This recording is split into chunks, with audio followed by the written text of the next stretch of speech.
Hello friends, welcome back to మన weight loss challenge. ఈరోజు మన వెయిట్ వచ్చేసి 62.1లో ఉంది.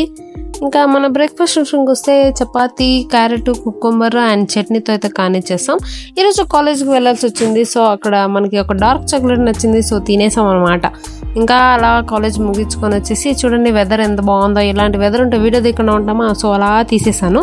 ఇంటికి వచ్చి అలా షో చేసాం అనమాట. ఇలాంటి షోలు అద్భుతాలు మళ్ళీ ఇంకోసారి దొరకదా అని ముత్యాలు ఇలాంటివన్నీ చేస్తారనమాట. ఇంకా లంచ్ విషయానికి వస్తే మనం అన్నము, పప్పుకూర, అంటికా పల్లెము, మళ్ళీ బోండాలతో ఫినిష్ చేసాం. అండ్ ఇంకా గుడికి వెళ్ళాం అనమాట. గుడికి వెళ్తే ప్రసాదాలు ఇచ్చినారు ఎవరో మనకు తెలియదు గానీ అలా ప్రసాదం తీసుకున్నాం. భక్తి ఎక్కువ మనకి అప్పుడప్పుడు వస్తా ఉంటది, రోజు రాదు అది కూడా. ఇంకా ఎక్కువ తినకుండా ఏదో దాని దగ్గర దడాకంలోకి వేసుకునేసి ఇంటికి వచ్చి ఫుల్ కుకుంబర్ మళ్ళీ పప్పాయతో అయితే ఫినిష్ చేసాం. అంతే. ఇంకా ఈ రోజుకి మళ్ళీ రేపు కలుద్దాం. See you, bye.